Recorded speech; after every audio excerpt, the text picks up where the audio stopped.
자, 오늘 말씀 제목 한번 읽어볼까요? 여러분의 인생 시작. 여러분 인생은요 해피엔딩입니다. 여러분 저기 영화 좋아하십니까? 1년이면 여러분 보통 몇 편 정도 보시는지 모르겠어요. 요즘은 이제 홈시어터 이런 거 잘 돼 있어서 굳이 영화관에 가지 않고 집에서 영화를 즐기는 분들도 많으시던데, 저는 그 얼마까지만 해도 이제 빨간 날 있잖아요. 연휴 기간 요런 때 이제 주로 영화를 보러 갔습니다. 근데 가면 이제 언제나 고민하는 게 여러 영화가 있잖아요. 어느 영화를 볼까? 이게 이제 가장 고민인데, 제 아내 같은 경우는 주로 이제 로맨틱 코미디, 상큼한 그런 분위기, 아니면 내용 전개가 좀 달달한 어떤 드라마 요 장르를 좋아하고, 저는 좀 볼거리나 와일드한 액션이 있는 블록버스터 영화 이런 거 이제 제가 이제 선호하기 때문에 이게 좀 이제 고르기가 쉽지가 않아요. 근데 여러분도 아마 그런 경험 있으실 거예요. 이제 같이 영화를 보러 갔는데 좋아하는 장르가 서로 달라가지고 이제 어려웠던 경험 다들 있으시지 않을까 싶습니다. 뭐 이런 경우에 있잖아요. 이렇게 뭐 볼까 막 서로 이렇게 하다 보면 이게 이제 서로 마음 상하는 그런 경우도 생깁니다. 근데 다행히 그 저희 부부가요 이제 같이 좋아하는 장르가 한 가지가 있습니다. 바로 서스펜스 영화 장르 영화입니다.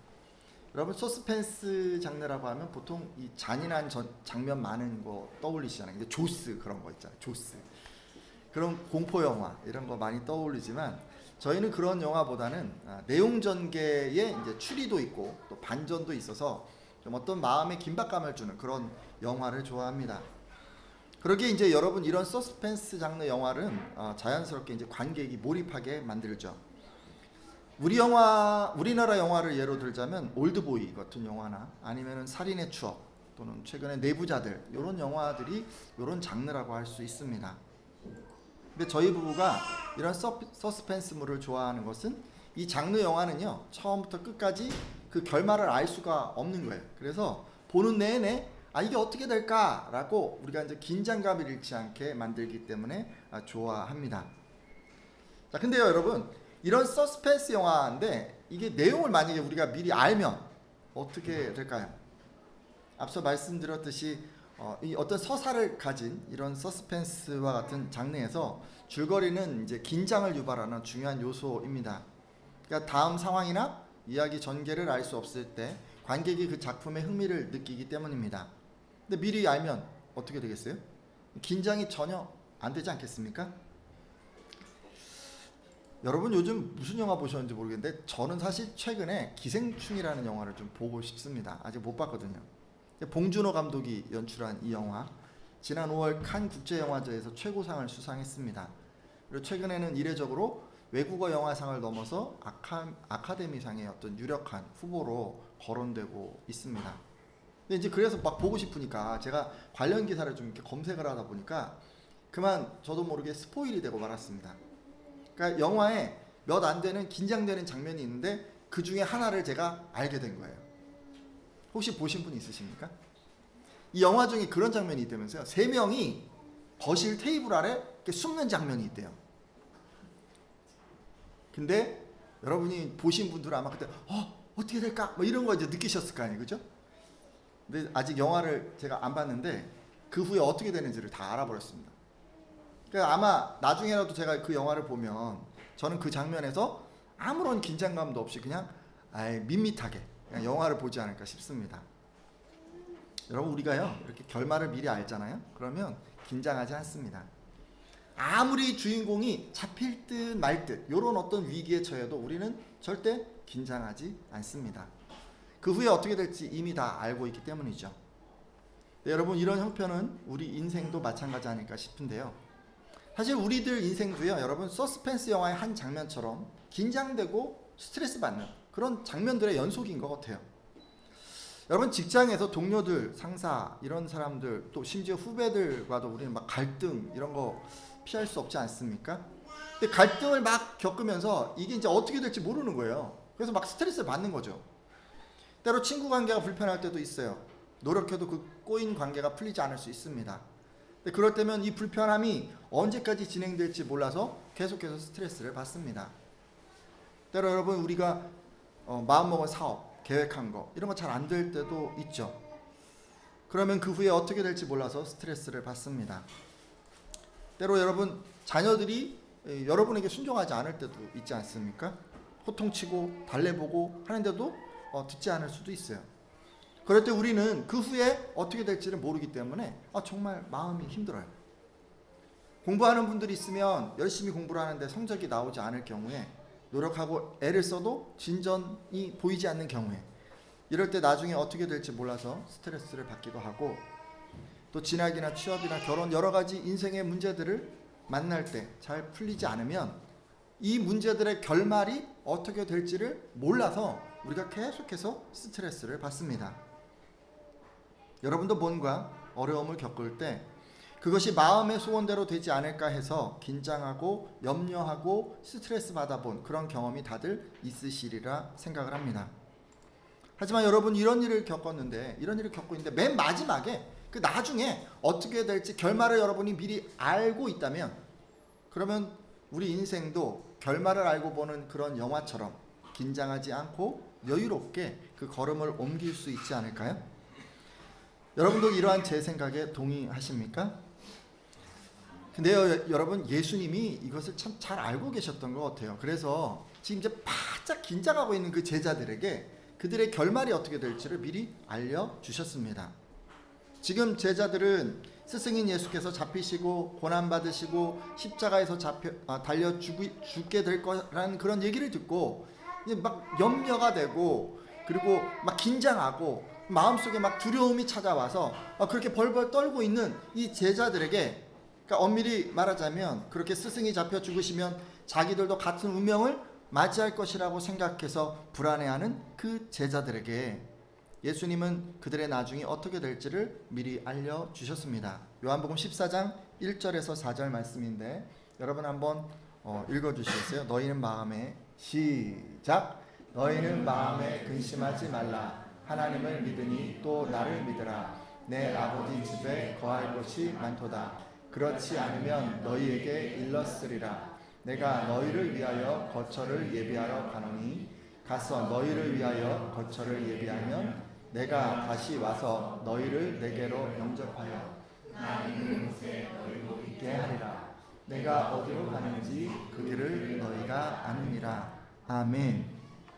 여러분 예수님이 이 말씀을 하신 것은요, 지금 제자들이 근심하고 있기 때문에 그래서 이 말씀을 해주신 거예요. 근데 예수님 제자들에게 지금 뭐라고 그러셔요? 하나님과 예수님을 믿으라고 먼저 이렇게 말씀을 하고 계시죠. 하나님을 믿으니 또 나를 믿으라 이렇게 말씀하시잖아요. 그러면서 앞으로 어떻게 될지를 설명하고 계십니다. 자, 이렇게 쭉 얘기를 하시는데 이 빨간 부분만 다시 한번 읽어볼까요? 같이 시작. 나 있는 곳에 너희도 있게 하리라. 아멘. 여러분, 나 있는 곳에 너희도 있게 하리라. 앞서 예수님이 지금 무슨 말씀을 하셨냐면요, 예수님께서 지금 아버지의 집, 곧 하나님 나라에 가실 것이라고 말씀을 하셨습니다. 그리고 그곳에서 제자들이 거할 처소를 예비하실 거라고 말씀하셨죠. 자, 그리고 처소가 예비되면 어떻게 한다고 하셨어요? 다시 오셔서 제자들을 영접해서 예수님이 계신 바로 그곳에 있게 하신다라고 그렇게 말씀하셨습니다. 자, 이런 말씀으로 볼 때 제자들의 결말은 무엇일까요? 하나님 나라에 들어가는 게 그들의 결말 아닙니까? 할렐루야. 자, 여러분 그럼 이걸 믿으면 어떻게 되겠어요? 영화 내용을 미리 다 알면 긴장하지 않는 것처럼 천국에 갈 것을 미리 아는 제자들은 두려워하지 않고 염려하지 않고 근심하지 않고 스트레스 받지 않고 그리고 살 수 있지 않겠습니까? 그들 앞에 여러분 서슬퍼른 순교의 칼날이 들이대어도 광기 어린 대중의 외침이 있어도 마음의 평온을 유지하는 가운데 잠잠히 주어진 그의 인생길을 걸어갈 수 있지 않겠습니까? 그렇기 때문에 여러분 예수님이 지금 두려워하는 이 제자들에게 그들의 결말을 미리 알려주신 것입니다. 사실 여러분 그 영화에서는요, 제가 아까 스포일 얘기를 했지만 결말 미리 알게 되는 게 좋은 게 아니에요. 그 스포일 됐다고 얘기를 합니다. 왜냐하면 결말을 알면 흥미도 생기지 않고 이게 보는 내내 재미가 하나도 없기 때문에 그렇습니다. 그래서 여러분 스포일이 많이 된 영화, 많이 알려진 영화, 이런 영화들은 관객들이 잘 보려고 하지 않습니다. 하지만 여러분 인생의 결말을 미리 아는 건요, 여러분 스포일이 아니에요. 오히려 더 재미있게 만들어줍니다. 사람들은 자신의 결말을 알 때 더 인생을 즐길 수가 있습니다. 결말을 알기 때문에 모든 일에 확신을 갖게 되고 자신감을 넘치게 그렇게 살 수 있다는 그런 말씀입니다. 왜냐하면 우리 마음에 이 인생의 결말을 알면 마음속에 있는 그 두려움이 사라지기 때문입니다. 따라서 여러분 오늘 함께한 분들도 예수님의 이 말씀을 꼭 믿으시기를 부탁드립니다. 밑줄금 말씀 같이 한번 다시 읽어볼까요? 시작. 나 있는 곳에 너희도 있게 하리라. 아멘. 자, 옆에 분들한테도 한번 이렇게 말씀해 주시겠어요? 예수님 있는 곳에 있게 될 것입니다 라고 여러분 이 말씀을 한번 그대로 전해줘 보십시오. 옆에 분들에게 한번 해보겠습니다. 시작. 예수님 있는 곳에 있게 될 것입니다. 할렐루야. 자, 여러분은요 모두 예수님이 계신 곳 하나님 나라에 있게 될 것입니다. 그것이 저의 결말이기도 하지만 여러분의 결말이기도 합니다. 그런 결말을 여러분 알게 되셨으니까 여러분들도 제자들처럼 이제 좀 두려워하지 않기를 부탁드립니다. 염려하지 않기를 부탁드립니다. 삶의 현장에요 어떤 위기가 닥쳐올 수 있어요. 누구나 다 그래요. 근데 마지막을 바라보면서 의연하게 나아가시기를 바랍니다. 여러분 그럴 때 기억해야 할 게 뭐라고요? 나의 결말은 해피엔딩이다 라는 것을 꼭 기억해야 합니다. 자, 그런데요 그러면 우리는 어떻게 이런 해피엔딩의 결말을 얻을 수 있을까요? 아무나 누구나 다 이런 인생의 결말을 얻을 수 있는 걸까요? 그런 건 아닌 것 같아요. 모든 사람이 다 해피엔딩의 인생이 되는 것은 아닙니다. 자, 그러면 어떻게 해야 해피엔딩의 인생이 되는 것일까요? 예수님의 제자들도 이것이 궁금했던 것 같습니다. 그래서 제자 중에서 도마가 어떻게 이런 결말에 이를 수 있는지를 물었습니다. 도마는 예수께서 내가 어디로 가는지 그 길을 너희가 아느니라 라고 이렇게 말씀하시자 주여 주께서 어디로 가시는지 우리가 알지 못하거늘 그 길을 어찌 알겠사옵나이까 라고 그렇게 물었습니다. 그러니까 도마는요 어떻게 해야지 이 해피엔딩의 삶이 될 수 있는지 하나님 나라로 갈 수 있는지 요게 이제 궁금했던 것입니다. 자, 그러면 이런 도마 질문에 예수님은 뭐라고 답하셨을까요? 요한복음 14장 6절 말씀인데 제가 읽겠습니다. 예수께서 이르시되 내가 곧 길이요 진리요 생명이니 나로 말미암지 않고는 아버지께로 올 자가 없느니라. 아멘. 자, 예수님 뭐라고 대답하셨어요? 자기가 곧 길이고 진리고 생명이라고 하지 않으셨습니까? 그리고 이어서 자기를 통하지 않고는 아버지께로 갈 사람이 없다고 그렇게 말씀하셨습니다. 그러니까 예수님을 구원자로 믿지 않으면 하나님 나라에 들어갈 수 없다고 그렇게 말씀해 주신 것입니다. 그러니까 해피엔딩의 인생은 예수님을 통해서만 가능하다라고 그렇게 가르쳐 주신 거예요. 이 말씀으로 보아서 해피엔딩의 길은 오직 하나인 것 같습니다. 바로 예수 그리스도가 그 길입니다. 정말 그런지 다른 성경 기록도 한번 볼까요? 사도행전 4장 12절 말씀인데요. 여러분이 한번 읽어주시겠어요? 사도행전 4장 12절에 이런 말씀이 또 있습니다. 시작. 다른 이로서는 구원을 받을 수 없나니 천하 사람 중에 구원을 받을 만한 다른 이름을 우리에게 주신 일이 없음이라 하였더라. 아멘. 자, 여러분 뭐라 부르셔요? 하나님께서 예수님 외에 그 어떤 사람도 구원자로 보내신 일이 없다고 하시지 않습니까? 지금 사도 바울도 예수님 외에는 구원자가 없다고 그렇게 증언하고 있습니다. 그러니까 예수님만 해피엔딩으로 갈 수 있는 어떤 이름이라는 그런 것입니다. 근데 이렇게 분명하게 해피엔딩의 길, 그 길은 예수라고 가르치고 있지만 예수님을 통하지 않고 해피엔딩에 이르려는 분들이 계신 것 같습니다. 일단 예수님 통하지 않고 해피엔딩을 얻기를 원하는 분들 중에는 다른 종교를 믿는 분들이 계세요. 하지만 여러분 오늘 우리가 성경을 통해서 알 수 있는 건 예수님 외에 다른 길은 없다는 거예요. 그러니까 종교 다원론적인 생각을 하는 분들 중에는 뭐 다른 종교에도 다 구원이 있지 않을까라고 이렇게 생각하는 분들이 계신데 뭐 저도 좀 그랬으면 좋겠다는 생각도 해봤어요. 그럼 뭐 다 공평하고 뭐 같이 가고 얼마나 좋겠어요, 그죠? 근데 여러분 자기 스타일 종교를 막 고를 수 있지 않겠어요? 아 나는 천주교가 좋아, 그럼 천주교 가고, 그죠? 아 불교가 난 좋아, 난 산에 가는 게 좋아, 난 그 절밥도 너무 좋아, 그러니까 거기 가고, 뭐 이런 거 자기 마음대로 고르면 되잖아. 근데 성경은 그렇게 얘기하지 않아요. 성경은 그렇게 얘기하지 않습니다. 오직 예수만이 구원의 길이라고 말씀하고 있습니다. 여러분 기독교 안에도요 예수를 통하지 않고 구원을 얻으려는 사람들이 종종 있습니다. 뭐 모양은 다 기독교인 것 같은데 우리는 이제 이단이라고 부르죠. 기독교 안에 수많은 이단들이 있는 거 여러분 아시죠? 예전에 유명한 이단은 전도관 들어보셨죠? 통일교 알고 계시죠? 뭐 이런 데가 문제였잖아요. 요즘은 구원파나 신천지나 하나님의 교회 같은 곳들이 세력을 확장하고 있습니다. 이런 교단들은 이런 이단들은 그러니까 예수님 외에 그 교주를 신봉하는 것입니다. 어떤 경우에는 자신들의 교주들이 예수와 동일하거나 더 나은 존재라고 주장을 하고 교주의 말이 성경보다 더 우선한다고 가르치기도 합니다. 하지만 성경은 오직 예수만이 구원의 길이라고 말씀하고 있죠. 잠시 말씀을 한 구절 보려고 하는데 갈라디아서 1장 7절 말씀인데 제가 읽겠습니다. 다른 복음은 없나니 다만 어떤 사람들이 너희를 교란하여 그리스도의 복음을 변하게 하려 함이라. 아멘. 여러분 예수님이 구원자라고 하는 복음 외에 다른 복음은 없습니다. 하나님께서 예수 외에 다른 구원자를 보내신 일이 없으시기 때문입니다. 그 사람들이 주장하는 구원의 길은 여러분을 혼란스럽게 하려는 목적으로 주어진 것입니다. 이런 주장에 미혹되지 않기를 예수님의 이름으로 부탁드립니다. 오늘 함께한 분들은요, 뭐 이런 거 저런 거 딴 거 생각하지 말고 오직 예수만 해피엔딩에 이르는 길, 구원에 이르는 길, 그런 길이라고 하는 것을 꼭 믿는 여러분 되셨으면 좋겠습니다. 자 그리고요 여러분, 제가 지금까지 예수의 다른 구원의 길이 있다라고 하는 생각하는 그런 사람들을 예로 들었지만 사실요 많은 분들이 이런 신앙조차도 갖지 않으려고 합니다. 왜냐하면 이분들은 아예 내세가 없다 이렇게 생각하시기 때문입니다.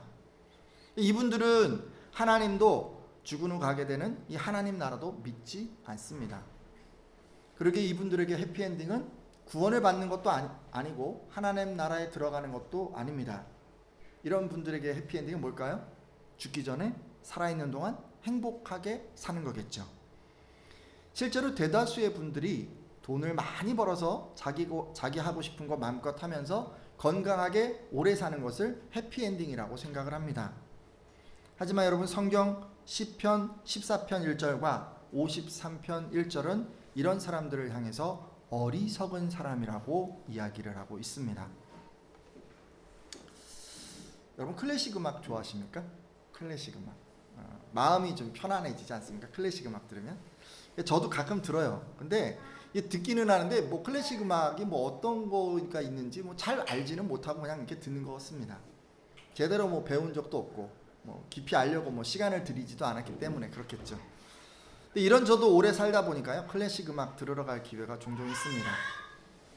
여러분 클래식 음악 이런 거 연주하는 데 가면 가장 힘든 게 뭔지 아세요? 언제 박수를 쳐야 하냐? 이게 제일 힘들어요. 그게 제일 힘들어요.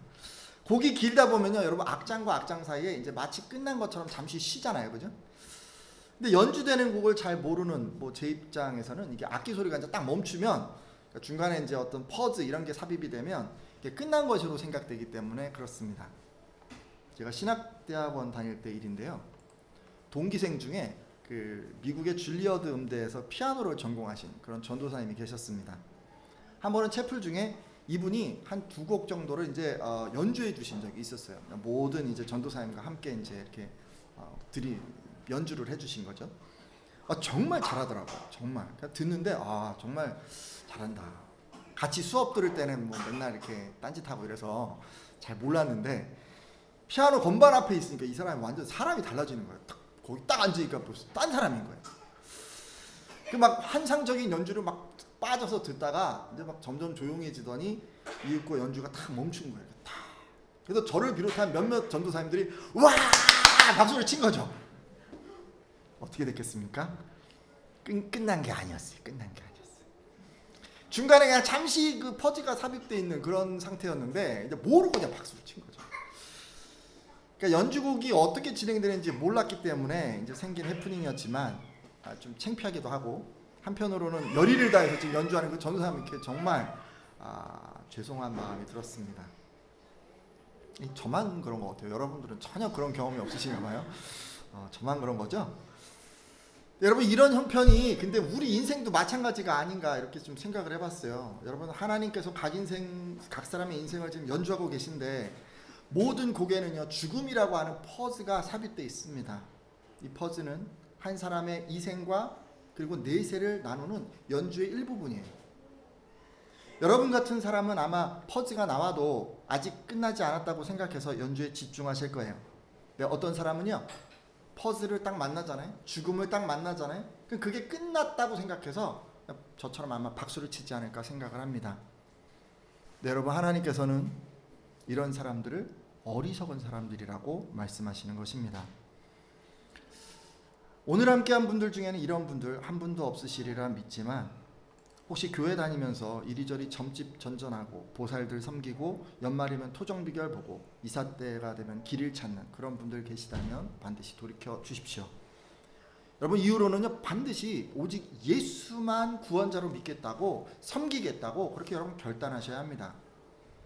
그리고 특별히 여러분 주변에 다른 곳에서 해피엔딩을 찾는 분들 계실 수 있는데 그러면 여러분 사도행전 4장 12절을 근거로 해서 예수가 해피엔딩에 이르는 유일한 길이라고 가르쳐 주십시오.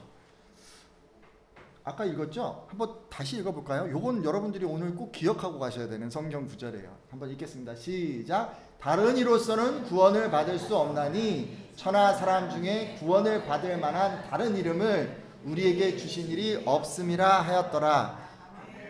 아멘. 여러분 또 죽음이 끝이라고 생각하는 분들이 있으실 텐데 그냥 이 생에서 해피엔딩을 맞겠다 이렇게 생각하는 그런 분들 있으실 거예요. 근데 그런 분들에게는 영원이라고 하는 삶이 그 후에 예비되어 있다는 것을 꼭 전해 주십시오. 그걸 몰라서 여러분 그분 그렇게 사는 거예요. 꼭 가르쳐 주셔야 돼요. 이제 기도하고 마치려고 합니다. 혹시 예수 외에 다른 길이 있지 않을까 찾았던 분들은 이 시간 말씀을 통해서 그런 길은 없다라고 하는 것을 아셨으니까 이제는 오직 예수만 구원자로 믿겠다고 결단해 주십시오. 그리고 주변에 그런 분 계시다면 사도행전 4장 12절 말씀 전하겠다고 결단해 주십시오. 또 예수님 믿음에도 인생의 굴곡으로 인해서 염려와 두려움으로 시간을 보냈던 분들이 계시다면 여러분의 결말은 해피엔딩이라고 하는 것을 꼭 믿기를 바랍니다. 그래서 여러분 마음에 가득했던 두려움이 변해서 담대함이 되고 염려가 변해서 기쁨이 되는 것을 경험하시기를 바랍니다.